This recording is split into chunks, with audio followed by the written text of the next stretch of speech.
Hello friends, আসসালামু আলাইকুম। কেমন আছেন সবাই? আশা করি সবাই অনেক ভালো আছেন। আমিও আলহামদুলিল্লাহ অনেক ভালো আছি। আজকে আমি আপনাদের মাঝে শেয়ার করব চিকেন কোপ্তা কারি রেসিপি। এই কোপ্তা কারি নান, পরোটা, সাদা পোলাও এর সাথে আপনারা খেতে পারেন। খেতে কিন্তু অসাধারণ লাগে। চলুন তাহলে মূল রেসিপিটি শুরু করা যাক। আমি একটা ব্লেন্ডার জার নিয়েছি।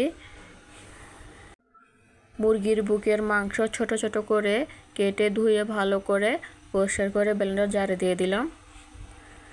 দিয়ে দিচ্ছি ছোট সাইজের 2টা পেঁয়াজ টুকরো করা, আদা, রসুন, কাঁচামরিচ দিয়ে এটাকে ব্লেন্ড করে নিতে হবে।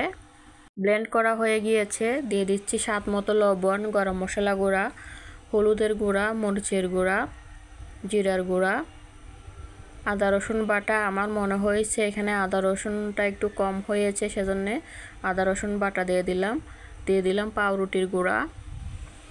যে ভালো করে এটাকে ম্যারিনেট করে নিতে হবে।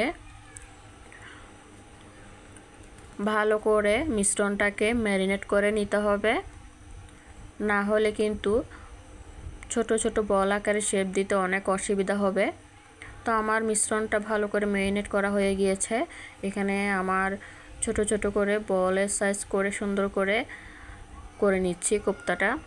চুলায় একটা কড়াই বসিয়েছি, তেলটা দিয়ে ভালো করে গরম করে এতে কোপ্তাগুলো দিয়ে দিচ্ছি। একে একে সবগুলো কোপ্তা দিয়ে দিচ্ছি।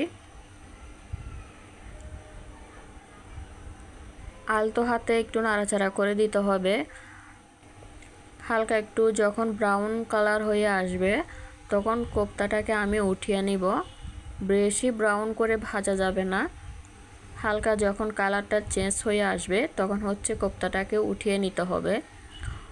উঠিয়ে নেওয়ার পরে ওই তেলের মধ্যে আদা রসুন পেঁয়াজ বাটা দিয়ে ভালো করে মশলাটাকে রোস্ট করে নিতে হবে।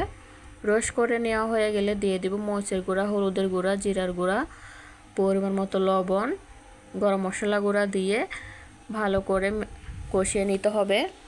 ভালো করে যখন কষানো হয়ে যাবে দিয়ে দিব 2 টেবিল চামচ পরিমাণ টমেটো সস। আপনারা চাইলে টমেটো কুচিও ইউজ করতে পারেন।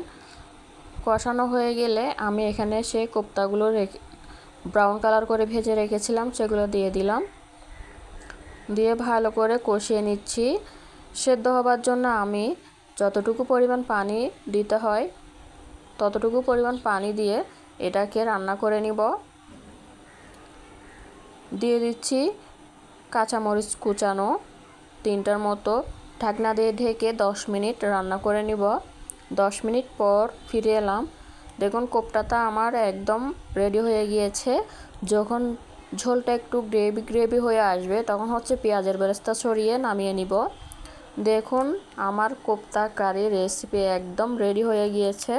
কালারটাও কিন্তু অনেক সুন্দর হয়েছে, খেতেও কিন্তু অসাধারণ হয়েছিল। আপনারা এইভাবে চিকেন কোপ্তা কারি করে বাসায় খেয়ে দেখবেন। রুটি, পরোটা যেটা দিয়ে খান না কেন অসাধারণ লাগে খেতে। রেসিপিটি যদি ভালো লাগে চ্যানেলটি সাবস্ক্রাইব করে পাশে থাকবেন, লাইক কমেন্ট শেয়ার করবেন, পাশে থাকা বেল আইকনটি প্রেস করে রাখবেন নতুন কোনো ভিডিও আপলোড করার সাথে সাথে সবার আগে পাওয়ার জন্য। সবাই ভালো থাকবেন, সুস্থ থাকবেন। আল্লাহ হাফেজ। আসসালামু আলাইকুম।